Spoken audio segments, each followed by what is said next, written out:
Welcome to the Red Light Therapy Podcast, brought to you by Platinum LED Therapy Lights, the pioneers who spent 15 years building the world's most powerful red light technology. In each episode, we show you how to use that power to heal your body, save time with shorter sessions, and get the professional-grade results you deserve. This is the science of the light, simplified for you. And now, your host, Mike Volkin.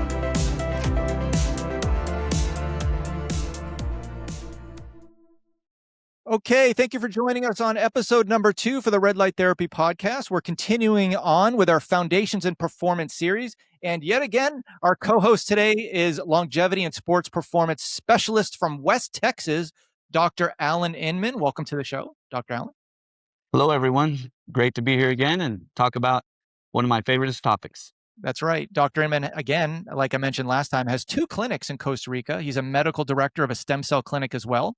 And he is a red light therapy expert. So today we're going to fire a few questions at him to get the most out of your red light therapy device. And we're going to keep this under 15 minutes so you can listen on your way to the work, on the way to the gym, or even during one of your red light therapy sessions.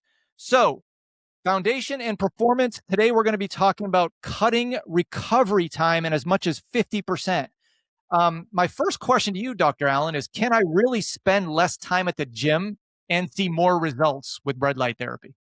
Yes, provided that what we have is recovery is optimized. Now, what do I mean by this? If at the end of the day, training isn't where adaptation happens, okay? It's during our recovery. So if during our recovery it's inefficient, then what we're going to end up having is an accumulation of fatigue faster than what we can accumulate in progress. So what am I trying to say here?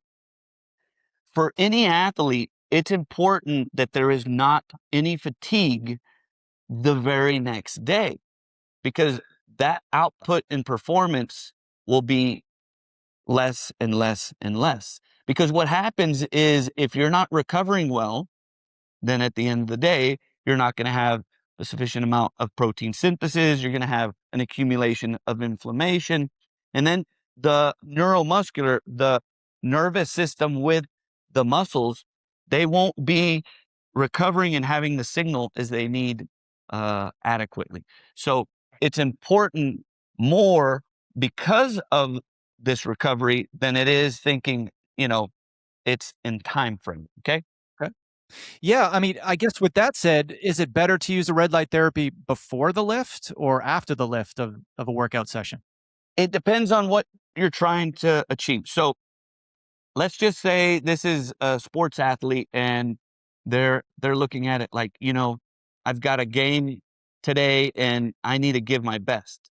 Then what I would say is do it before, because what it'll do is prepare the mitochondria for that moment and have the appropriate output of energy to have better performance. But if you do it after you work out, what it's going to do is it's going to help you with recovery. It's going to help decrease inflammation, and it's going to help with this neuromuscular signals to work appropriately. And so it's going to help us with recovery much faster. It just depends on what you're looking at and what you're trying to achieve. Doing it right then, because I usually do red light therapy after my workouts, but before my tennis. I'm a competitive tennis player. So before the matches, about 2 or 3 hours, I'll hit up a session. So I think I'm doing it right. What exactly is happening to my muscles under the red light? Well, as we spoke of in the last episode, it was important to be able to see how red light and infrared light work. So what it does is reach on a cellular level what is the mitochondria. And by reaching the mitochondria, it's going to reach an enzyme that I had mentioned before called cytochrome C oxidase, which when it is absorbed by, it absorbs this red light therapy, you're going to have this output of energy. And what it's going to do is help so that we utilize the oxygen at its best. And by having this energy, then you're going to be able to have better output of your muscle function. That makes sense. Thank you for putting that in layman's terms. So, can red light therapy prevent the second day muscle soreness? Sometimes when I get a really good workout or a really good cardio, my muscles are sore for days. Can red light therapy help with the second or more day of soreness? Well, yes, particularly it's called delayed onset muscle soreness. And so what's happening is on a microstructural level, there is damage and there's more inflammation. And what's happening is you'll end up having that pain come along with it. And so, whenever we have this photomodulation, it's going to decrease the inflammation. It's going to provide that energy to be able to, regenerate these tissues. It's going to help the lymphatic and venous flow, which is meaning our lymphatic system is going to be able to grab all that has been accumulated, proteins and toxins and things, and remove them. And it's going to help also that flow of blood that's returning to the blood to improve. And then it's going to normalize what is oxidative stress. So that's like the inflammation side of it. And it won't be one of those pushing it far end of antioxidant type of look to it. It's just going to help that there's better adaptation to it. Okay, great. So, does this help with muscle growth or is it just repair? Um, it's going to help both. So, whenever it comes to repair, as we were talking about before, it's going to decrease the inflammation. It's going to help improve collagen production, and it enhances local circulation of the blood. And then if we're looking at the component of like growth, what we're going to find is it improves consistency by reducing what is recovery that could bottleneck. It also is going to help these by optimizing what is the mitochondrial health. And so it's going to help uh, with the growth of muscles, because if you have better output of energy, you're going to be able to do more in those workouts and you're going to be able to grow more muscle. I've been doing red light therapy for probably 6 years now. I'm just still amazed that light can do so much. It's just incredible. And with that said, though, there's a lot of different ways to utilize the benefits of red light therapy, right? You got skin rejuvenation, you got deep tissue work. How close should I stand to the panel for, say, deep muscle work like this?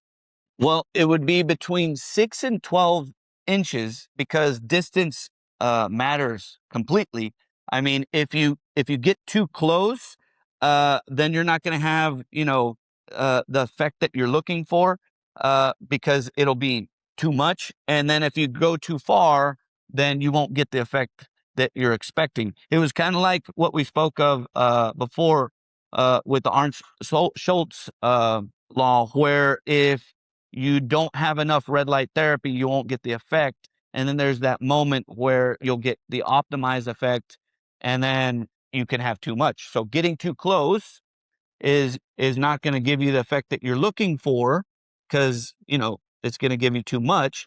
And if you're too far, then obviously you're not going to get any effect. And the idea is that you can optimize how you're using this red light therapy. You don't want to just waste your time and money, correct? Yeah, like all good things, you don't want to overdo it. So, is it better to treat the specific muscle that I worked at the gym that day, or the muscle that I'm trying to repair, or the whole body at once? It's we can look at it like this. You can target an area, and that would be great. The important thing is that at the end of the day, you're getting sufficient amount of red light therapy and time and energy. So whenever we look at the fact that you just want to be able to help an area, so I hurt my shoulder. So do 10 minutes and 10 minutes, and I'm helping the shoulder out. But if you just want to do the whole body, it's still going to reach the shoulder and help it out. So it's not like I'd rather pick A over B. I would say you're going to end up getting the same effect. It's just something that I'd rather just do the whole body, because you might as well get the benefit for the rest of the tissues in your body. while you're at it. Dr. Allen, those are all the questions I had for you today. Thank you so much again for your wisdom. I look forward to the next episode where we're going to continue on with our foundations and performance series. But in the meantime, any of you listeners that have questions, please go to redlighttherapypodcast.com and submit your question. Thank you so much, Dr. Allen. Hope you guys have a blessed day. Thank you for joining us on the Red Light Therapy Podcast. While others imitate, Platinum innovates. For over 15 years, Platinum Therapy Lights remains the pioneers and global leader in the red light therapy industry. Access the same technology trusted by medical professionals, researchers, and peak performers worldwide. Now, it is your turn to experience the Platinum LED difference. Visit PlatinumTherapyLights.com to secure your professional-grade results today.